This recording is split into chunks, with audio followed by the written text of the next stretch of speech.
It is election night here in Maine and across the country. And we're ready to be your election resource with team coverage on all the big issues in the races out there. Our crews are live with both sides of question one, the same-sex marriage question in Maine, and we're live with the candidates. But first, we kick off our Vote 2012 coverage with KATHERINE Underwood, who is live in Portland. And KATHERINE, we hear voter turnout has been so strong where you are that they actually ran out of ballots for a time tonight. Kim and Greg, it is true. They did run out of ballots, and I do just want to explain how all of this works. The city of Portland orders a certain number of ballots for each polling place based on the need in previous elections. So this could be a great indicator that voter turnout today is much greater than expected. Excellent. Thank you, Roger. Just about 45 minutes ago, a City Hall employee dropped off a package of ballots and things got back on track and voting has gone smoothly since. And while there was a bit of frustration from voters who had to wait, they say if this means turnout is stronger than in elections past, they're okay with it. And it's great. I'm getting to know some new neighbors or neighbors that have been around that I don't know in the District 13, and it's great that they ran out. It just shows that it's a strong voting tonight. If there were so many people voting, you know, that's what we want in this country. You know, it's a privilege and it's an honor to be able to do that. Now you're looking at the new voter registration table and the line to get there. We're told it has been that busy all day long now. There's only a couple hours left until this polling place closes, and polling places across the country close at 8 o'clock. And the volunteers here, well, they say that they have their fingers crossed that they're going to make it these next couple hours with enough ballots. We'll have an update on that coming up later on in the show. For now, we're live in Portland. KATHERINE Underwood, News 13. Kim, Greg, back to you. Guess it's a good problem to have. Yes, Thanks so much, KATHERINE. Well, on this election day, Mainers aren't just picking between candidates. Maine could become the first state to legalize same-sex marriage through a popular vote. News 13's Jana Barnello starts our coverage on question one with how supporters of same-sex marriage feel about their chances to win. Jana? Kim, Greg, the Yes on One crowd tells me that they're cautiously optimistic about their chances tonight, although they do say they think it's going to be close. We followed some volunteers around today. There were hundreds, if not thousands, of Yes on One supporters out knocking on doors and making phone calls, making their last plea for votes. Now, if this passes, as Kim mentioned, Maine could be the first state where a vote by the people legalizes same-sex marriage. Maryland and Washington are also voting today on the issue, but the polls show Maine has the best chance at passing it. The impact is certainly not lost on any of the people that are involved in this campaign. I mean, it would mean so much, but more importantly, it's not about, you know, what it would mean for the broader movement or for other states. We don't know. Nobody can predict that. But what we do know is that voting yes on one will impact so many families living here in Maine right now. It will make their families more stable, more secure, and it will make all families more secure, because all families are made stronger when everybody has the freedom to marry the person that they love.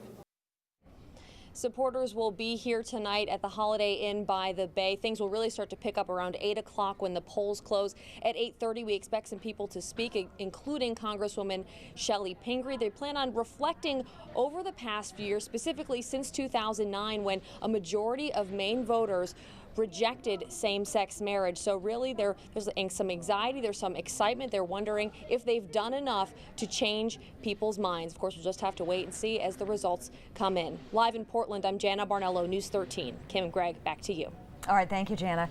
And while supporters expressed cautious optimism, opponents of same-sex marriage believe that history and the votes will be on their side. As Jana just mentioned, Mainers did reject same-sex marriage at the ballot box just 3 years ago, and opponents are hoping for a repeat of that. News 13's John Cresos continues our coverage with the vote no side of question one. John. And Greg, the group Protect Marriage Maine is expecting about 80 to 90 people here at the Ramada Inn tonight at their headquarters. They have set up their campaign headquarters here in Lewiston tonight. They, of course, are the opponents of same-sex marriage. They have been working for about the past 6 months to really get their message out there. The co-chair of the campaign, Carol Conley, sent an email to supporters today urging people to get out there and vote. He says they have poured their hearts into this campaign, and it all comes down to this. Now, as we've heard during ads, debates, and on those campaign signs, signs out on the side of the road. The group believes marriage should be one man, one woman. Today, Conley asked supporters to email and text friends and family saying to vote no. The group has been making the case that if this passes, there will be significant consequences to businesses, churches, and children. Now, as we've been saying, back in 2009, Maine voters said no to same-sex marriage, despite several polls showing Mainers will give the okay this time around to same-sex marriage. Opponents are still optimistic. They suggest the most recent poll actually puts the race within 1%. And we're very encouraged by, the most recent poll that showed us within 1%. And historically, when we've overcome odds of 6 and 7%, as we have the last two elections, we feel really good. But I don't think a lot of people's minds have been changed. I think it's just like any other political campaign. It's who gets the vote out, and you don't know until the polls close. And same-sex marriage has been rejected in all 32 states that have put it up for a popular vote, where voters have decided at the polls. And Carol Conley writes in that email that we were talking about that he doesn't want Maine to be the first state to, quote, falter to this radical redefinition of marriage. We'll be getting updates here throughout the night, and as supporters continue to show up, we'll keep you posted. For now, reporting live in Lewiston, John Crisos, News 13. That's certainly a lot of passion on both sides, John. Thanks so much. Well, you may be wondering what happens if same-sex marriage does pass tonight. When would it become law, and what would be the end of this debate? Would that be it? Well, here's how it works. The Secretary of State will have 20 days to certify the results of the election.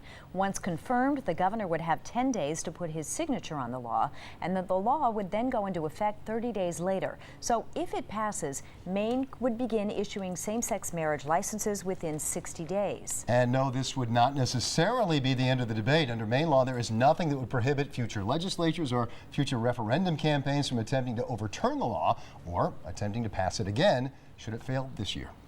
Turning now to the race for Maine's U.S. Senate seat. Now, the spotlight certainly has been on the three major candidates all along: Independent Angus King, Republican Charlie Summers, and Democrat Cynthia Dill. We have crews stationed throughout the state with all three candidates. We want to start first with Brad Rogers, who is in Freeport, where the Angus King campaign will be rallying throughout the evening. Brad? Well, Angus King seemed in really pretty good spirits today, and why not? His 8-month hard-fought campaign for U.S. Senate is now behind him. All that's left is for the votes to be tallied up and to come in tonight.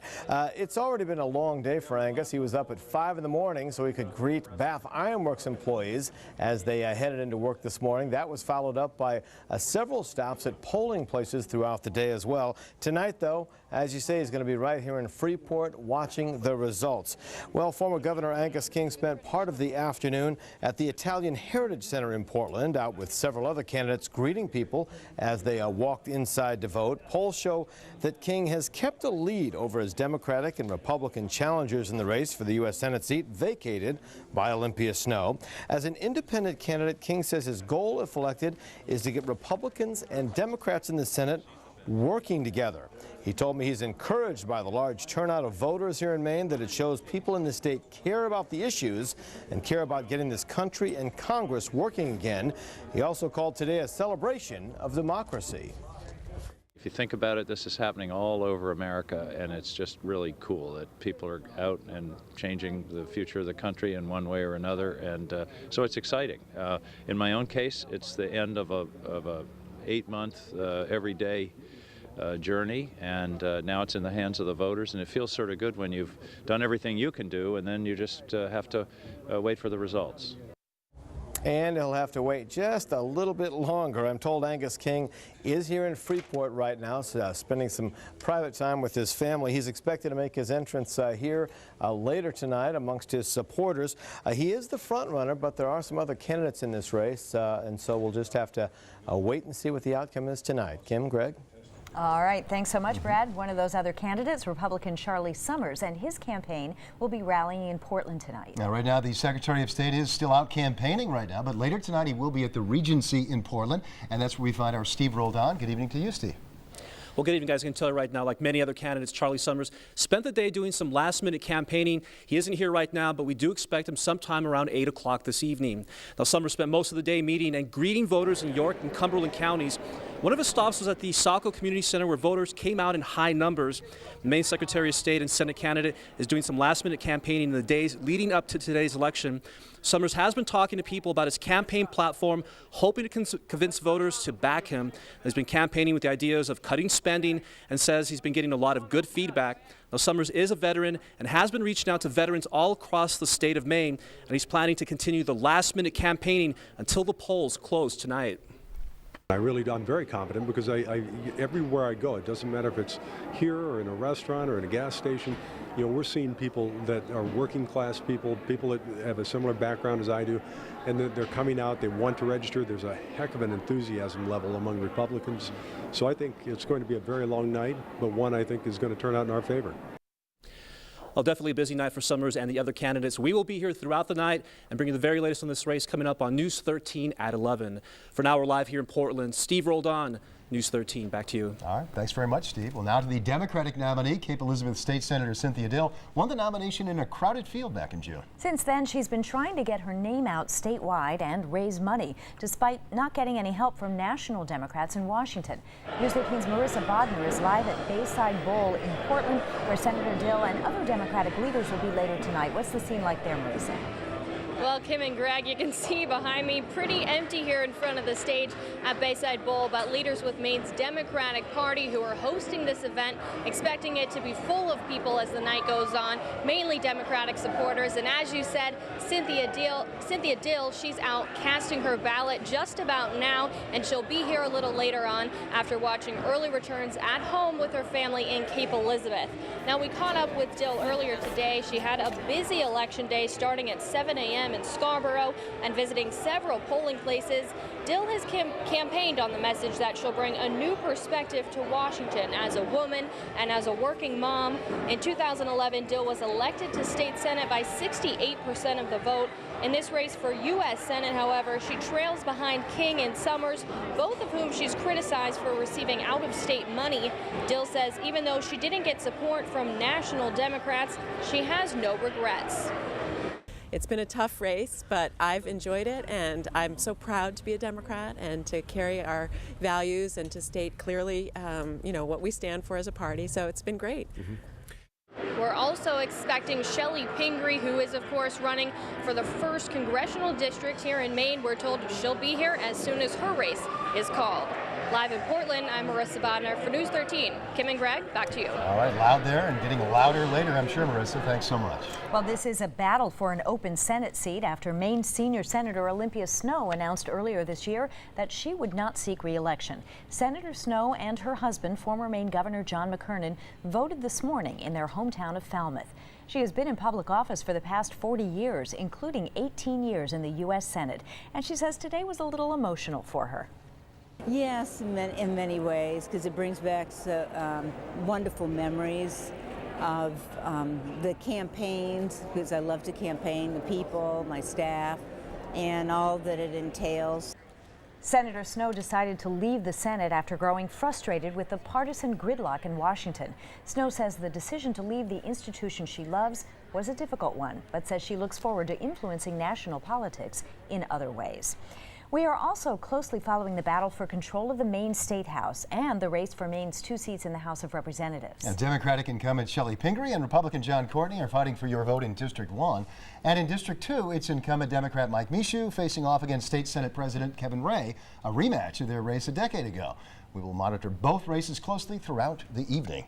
And be sure to stay with us all night long as well. We'll have full coverage from the polling places, the campaigns, complete national coverage from CBS, along with local expert analysis and updated results as they come in throughout the evening. Now, your Weather Authority forecast with Charlie DePresti. Well, good evening, everyone. It's another cool day out there. At least we have the sunshine, right? Highs today struggled to get out of the lower 40s. 41 the high temperature at the Jetport.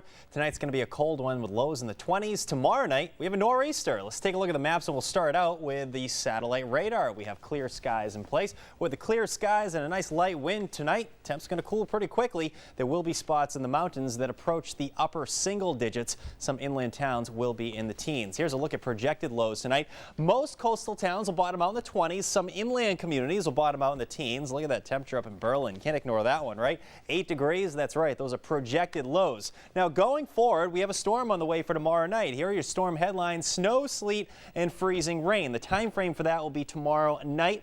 By Thursday morning, we're transitioning over to all rain, so we will see a change over to rain outside of the mountains. It begins Wednesday evening between the hours of 6 p.m. to 9 p.m., I think. Strong, gusty northeasterly winds will have gusts 40 to 50 miles per hour. That has prompted the National Weather Service to issue this wind advisory from Penobscot Bay points south. The wind advisory only in effect for coastal towns. It is here where that northeast wind will gust at times over 40 miles per hour, 40 to 50. So that could lead to some scattered power outages. Just stay tuned to the forecast as we go through that time frame. Where's the storm right now, you might ask? Well, here it is. It's right in here, moving off the Carolina coastline. There's an area of low pressure moving through the region here. This storm is going to strengthen. In fact, it's going to strengthen quite a bit in the coming days. It is going to drift to the north in a fashion like that. You get that counterclockwise rotation around low pressure. That brings in a strong northeasterly wind. That's why we call it a nor'easter, and we will have that tomorrow night. Now to the timing of this mess. We'll start off tomorrow with no problems at all. Sunny skies, temps starting in the 20s to near 30 degrees. We'll have fading sun throughout the morning. In fact, by afternoon, we'll just have mainly cloudy conditions. This is about 4 o'clock in the afternoon. Notice cloudy skies and temps around 40 degrees. That's a good 10 to 15 degrees below normal. Normal high temperature for this date is 51. We'll be well below that. Now, this is something I want to monitor throughout the afternoon. I want to see our temperature setup because that precip shield is right offshore here. That will be approaching during the evening hours. I think we see some snow developing, snow, sleet, and freezing rain even at the coastline by about 7, 8, 9 o'clock in the evening. I want to stop this about 2 o'clock in during the overnight, in fact, early Thursday morning. The reason I stop it here, we're seeing that transition over to plain old rain. And I'll tell you, the temps are right on the edge with this one. We're going to see what we call evaporational cooling, where some of the colder air aloft will be dragged right down to the surface. So temps will be around the freezing mark even during the overnight hours and even at the coastline. Areas like Rockland, you're starting to see the warm up. But inland towns, it's continuing to snow. Areas in blue, that's where we project some snow. Areas in the purple or pink, that's a mixture. And the green, that's where we're seeing some rain. By early Thursday morning, just in time to head off to school or work, we should transition over to all rain. It's a chilly rain with temps in the upper 30s to near 40. The exception in the mountains where snow showers hang on a little bit longer. On and off rain showers throughout the day on Thursday. Friday looks to be a better day. As far as the snowfall totals, this is an early thought, so stay tuned. Again, we're talking about just a few degrees changing, could change this forecast drastically, up to an inch for most towns. Let's remember the ground is pretty warm and a lot of this should melt on impact. But you head on the west side of Sebago Lake up into northern Androscoggin County, north and west of Augusta. There'll be a large swath here, particularly in the hills that get about 1 to 3 inches of snow. And there may be a few bubbles here. Areas like Carrabassett Valley heading back into the presidential range. On the eastern side of the presidential range, you could see as much as 2, 5, maybe 6 inches of snow in some of those spots right there. So not a huge snowmaker, just enough to slicken up the roads. The big story, I think, will be the wind. Again, the strongest wind will be Wednesday night. We'll have gusts over 40 miles per hour. Let me step out of the way so you can see it. Thickening clouds tomorrow. I think the day itself is okay Wednesday. It's Wednesday evening that our weather heads downhill. We'll see snow, sleet, freezing rain, changing terrain at the coastline. That wintry mix will hang on a little bit longer over inland areas. We will have our strongest winds at the coastline. I don't anticipate the extreme wind that we had just a week ago. And instead, we'll just have gusts probably 40 to 50 miles per hour. But Greg and Kim, that's usually strong enough for, yes, that's usually strong enough for scattered power outages. Yes, so we'll continue to monitor that as well. It's a northeast wind this time. Okay. To talk about the positive, we do notice a nice Veterans Day ahead, it looks like. That's right. For Monday. You know what? The weekend looks good. Monday looks good. In the longer range forecast, yes, we have a warm up in store. So low 60s return next week. That feels nice. Love it. Thanks, Charlie.